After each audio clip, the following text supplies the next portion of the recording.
ગઈકાલે મહારાષ્ટ્રમાં આજે કેરળમાંથી એવા લેન્ડસ્લાઇડના વિડીયો સામે આવ્યા છે કે માણસો ઊભા હોય ને અચાનક જમીન ધસી પડે અને પછી માણસો ગાયબ થઈ જાય. પશ્ચિમી ઘાટ જવાબ આપી રહ્યો છે. આ કશા જ ઈશ્વરીય સંકેત નથી, આ માણસે કરેલા કૃત્યનું પરિણામ છે. અને એટલે જ શરૂઆતમાં આજે કરીશું વેધરની વાત, હવામાનની વાત, આગાહીની વાત, આવનારા સમયની વાત. નમસ્કાર, આપની સાથે હું દેવાંશી. બતાવવા માટે ખૂબ બધી તસવીરો છે. સુરતની સુરત ખરાબ છે, સ્વાભાવિક રીતે જ ખાડીપુર આવે છે. કોર્પોરેશનનું ઇલેક્શન હતું, બહુ સારી રીતે મને યાદ છે કે ખૂબ મોટા નેતાઓ, કેન્દ્રીય નેતાઓ આવીને ખાડીના યુદ્ધમાં ભારતે શું કર્યું એમ કહીને સુરતના કોર્પોરેશનમાં જ્યારે વોટ માંગી રહ્યા હતા ત્યારે એ જ વાક્ય બોલાયું હતું અહીંયાથી જ, આ જ સ્ટુડિયોમાંથી, કે જો ખાડીના યુદ્ધ પર વોટ આપવાના હોવ તો ખાડીના પૂર વિશે ચિંતા નહીં કરવાની. અને એ જ ખાડીનું પૂર સુરતની સુરત બગાડી રહ્યું છે. સ્થિતિ ભયજનક છે. કોર્પોરેશને જે જવાબદારી લેવી જોઈએ બહુ વર્ષોથી, આ ખાલી સુરતનો સવાલ નથી, સુરત તો તોય સરખામણીએ સારી સ્થિતિમાં હોય છે. ગુજરાતના ખૂબ બધા મહાનગરોને આપણે તો પાછા મહાનગરોના લિસ્ટ ઉમેરતા જ જઈએ છીએ, કેમ કે કાગળ પર એ મહાનગર બની જાય છે. ગ્રાઉન્ડ પર જાઓ ત્યારે ખબર પડે કે આના મહાનગરના જેટલા પરિમાણો આવે અથવા પરિભાષામાં સેટ થવા માટે જેટલા કારણો જોઈએ એમાંથી એક પણ નથી હોતા ને તોય એ મહાનગરો બની જાય છે. એ સ્થિતિ છે. તસવીરો બહુ બધી છે, પણ મારી પાછળ વિંડી છે ને એટલે જ હજુ સ્થિતિ ક્યાં વધારે કપરી થઈ શકે છે, કયા જિલ્લાઓમાં વરસાદ છે, ક્યાં રાહતના સમાચાર છે. વરસાદ બે રીતના સમાચાર છે, એટલે બહુ જ બધો વરસાદ આવે ને પૂર આવે તો પછી આફતના સમાચાર છે. બાકી વરસાદ એ તો કુદરતે મોકલેલો સંકેત છે, રાહત છે, પ્રેમ છે, ઉપરથી આપણા માટે વરસાવેલું હેત છે. અને એટલે જ વરસાદ આવે એ સ્થિતિ સારી છે. બસ આ રીતે આવે જે તમને અહીંયા સ્ક્રીન પર પણ દેખાતું હશે તો એ ચિંતાનો વિષય છે. આ સુરતનો વિસ્તાર છે. દક્ષિણ ગુજરાતમાં આ સ્થિતિ થવાની છે. આવનારા સમયમાં ક્યાં ક્યાં વરસાદ વરસી શકે છે એ પણ હું તમને બતાવીશ અહીંયા સ્ક્રીન પર. અને એટલે જે સિસ્ટમ વધતા વધતા ક્યાં આગળ જશે. આ મહારાષ્ટ્રનો હિસ્સો છે, આ બાજુ જલગાંવ સહિતનો, જલગાંવ ને પછી આગળ ત્યાં શેગાંવ ને પછી અમરાવતી, નાગપુર થઈને મહારાષ્ટ્રની બહાર આ નીકળતો હોય છે. આખા પશ્ચિમી ઘાટમાં ખૂબ વરસાદ વરસી રહ્યો છે ને જેની અસર દેખાઈ રહી છે. ચોમાસાએ ગુજરાતમાં પ્રવેશ કરી લીધો છે. હજી એ ગુજરાતના મોટા ભાગના વિસ્તારોમાં સાર્વત્રિક વરસાદ બહુ જ બધો વરસી ગયો હોય એવી સ્થિતિ નથી. થંડરસ્ટોર્મ એક્ટિવિટીઝ જોવા મળી રહી છે. એનો મતલબ કે ગાજવીજ સાથે વરસાદ વરસે છે. સારો વરસાદ કોને કહેવાય? તો મને યાદ છે કે કોઈ પણ ખેડૂત અથવા ગામડામાં રહેતા માણસને સારા વરસાદની વ્યાખ્યા પૂછો તો એવું કે ધીમી ધારે સતત એટલી સરસ રીતે વરસાદ વરસે કે જમીનમાં ઉતરે પાણી, તો એને સારો વરસાદ કહેવાય. હવે શહેરોમાં તો જમીન રહી નથી, ડામર પથરાયેલા છે, બ્લોક પથરાયેલા છે, જમીનમાં પાણી ઉતરે સ્થિતિ છે જ નહીં. એટલે આટલા ઝડપે થયેલા વિકાસમાં માટી જ નથી વચી કે માટીની અંદરથી ધરતીની અંદર પાણી જાય. એટલે અને ધીમી ધારે વરસાદે નથી વરસતો. વરસાદ આવ્યો 2 કલાકમાં જબરદસ્ત વરસ્યો, એનો જાણે પેલું એણે પોતાનું જે આમાં એને આપેલો છે ટાર્ગેટ એ પૂરો કરવાનો છે કે આટલા ઇંચ વરસી જવાનું છે. હવે એક સાથે વરસ્યો કે છૂટો છવાયો વરસ્યો એનો કોઈ હિસાબ નથી.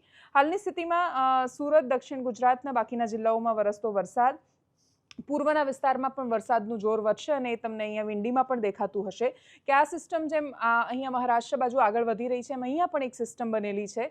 અને એ સિસ્ટમ મધ્યપ્રદેશની નજીક બનેલી સિસ્ટમ એ ગુજરાતના પૂર્વ પટ્ટાને પણ અસર કરશે.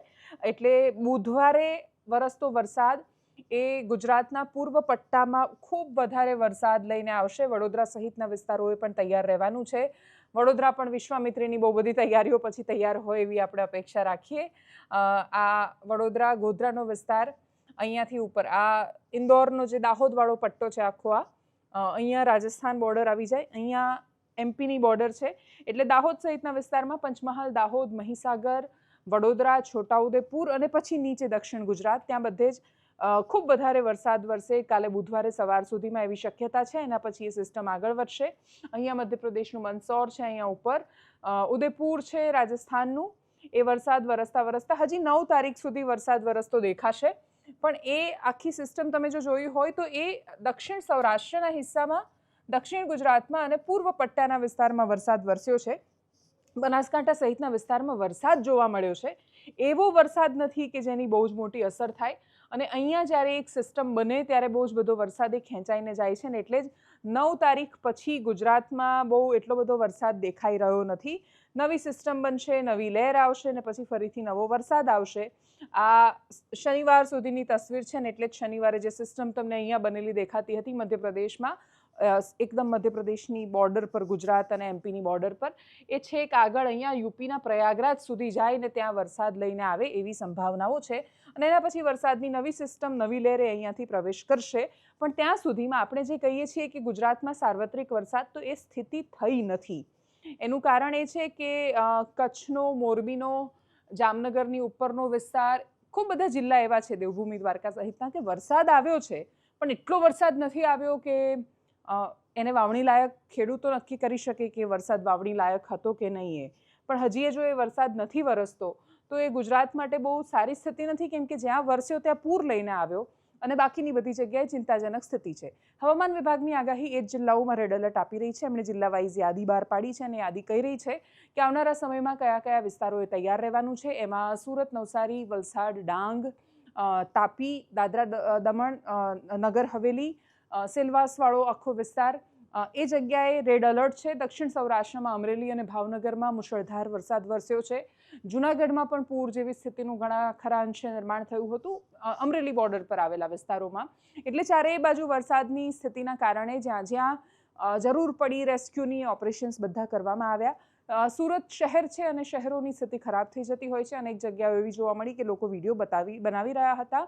નીચે ભોંયરામાં પાણી ભરાયા છે, અનેક વિસ્તાર છે જે પાણીમાં ગરકાવ થયા છે.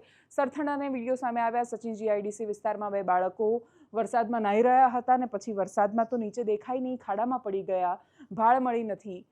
નાહવા માટે વરસાદમાં ગયા હતા, વીજળી પડીને માણસોના મૃત્યુના સમાચાર સામે આવ્યા.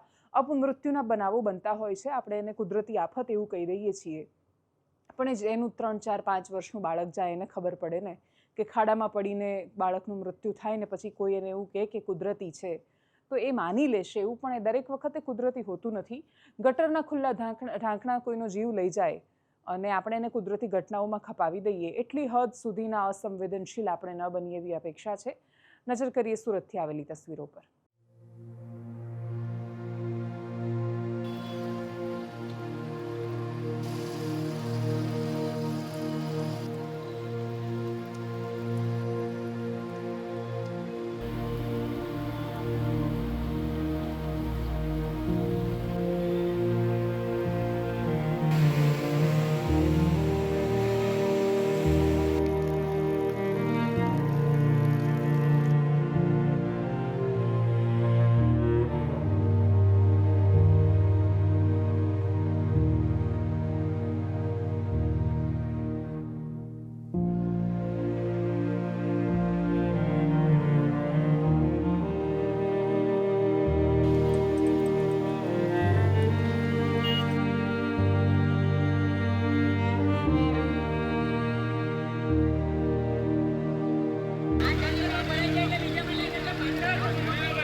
એનાલિસિસમાં અત્યારે બસ આટલું જ. જો આપ અમને યુટ્યુબ પર જોઈ રહ્યા છો તો સબસ્ક્રાઇબ કરો, ફેસબુક પર જોઈ રહ્યા છો તો ફોલો કરો, વિડીયોને શેર કરો. નમસ્કાર.